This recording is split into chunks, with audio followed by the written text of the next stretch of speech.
Menjelang 17-an hari kemerdekaan Indonesia, ternyata kita belum juga menjadi negara besar setelah reformasi. Hampir 30 tahun pertumbuhan ekonomi dan kedaulatan Indonesia di bawah pertumbuhan dua negara seperti Singapura dan India dalam segala bidang. Pernyataan ini mungkin bikin kuping panas bagi pejabat, namun seharusnya hal ini memotivasi kita bahwa kita semestinya masih bisa menyamai atau bahkan menyusul mereka. India yang merdeka 2 tahun lebih muda dari Indonesia, yaitu di tahun 1947, sekarang kekayaannya 4 kali dari kekayaan PDB Indonesia. Indonesia 1,3 triliun dolar, India 4,5 triliun dolar. Di awal kemerdekaan sama-sama miskin, namun India bisa 4 kali lebih kaya dari Indonesia saat ini. Singapura yang merdeka 20 tahun lebih muda dari Indonesia di tahun 1965, GDP per kapitanya 20 kali lebih kaya dari penduduk Indonesia, alias penduduk Singapura 20 kali lebih kaya itu adalah senilai 88 ribu dolar per kapitanya, sementara Indonesia sekitar 4.500 dolar per kapitanya. Bagaimana India bisa 4 kali lebih kaya dari Indonesia?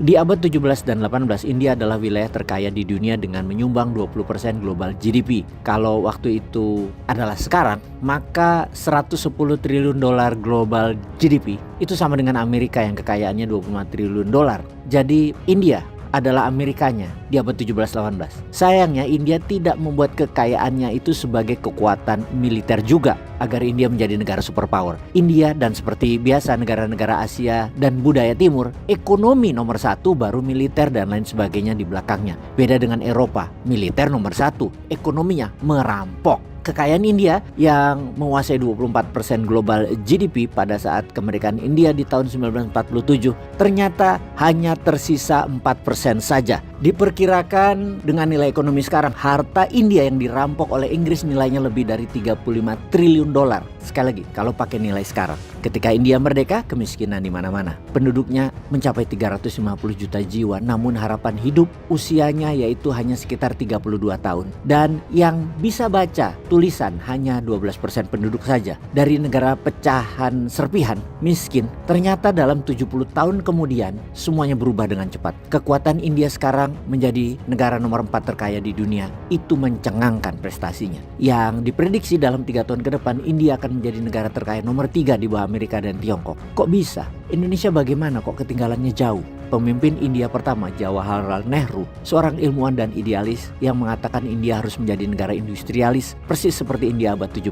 India harus membangun pabrik baja, membangun bendungan, mengairi irigasi ke pertanian yang menjadi fokus utama mereka, dan sektor keuangan. India mendapatkan pinjaman dari Uni Soviet pada 10 tahun awal kemerdekaannya. Namun kebiasaan memajaki menjadi masalah di India. Korupsi merajalela di India. Penguasa lokal, kalau di Konoha namanya ormas, merajalela. Sejak tahun 1950 hingga 1980, dalam 30 tahun India hanya tumbuh 3,5% per tahun, alias untuk menjadi negara maju perlu 200 tahun lagi.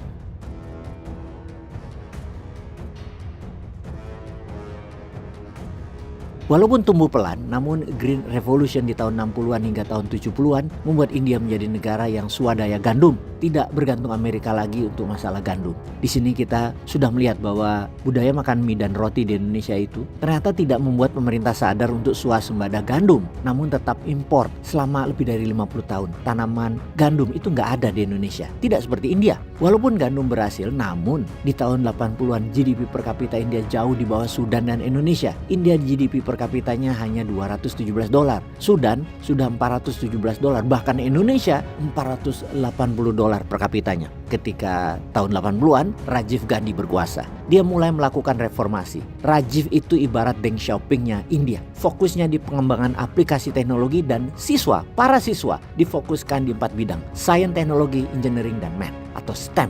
Garment izinnya disederhanakan, regulasinya disederhanakan. Hanya satu, komputer dimurahkan dan telekomunikasi dimudahkan, yang ternyata membuat pertumbuhan ekonomi India menjadi 5-6% per tahunnya.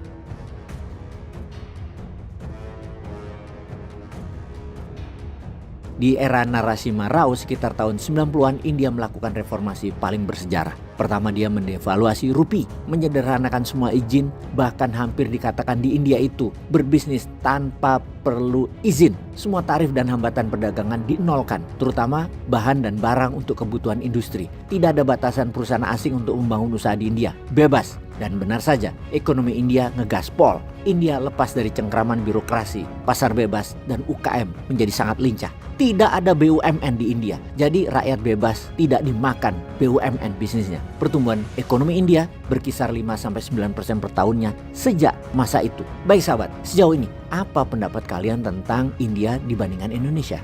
Mohon komen ya. Peace.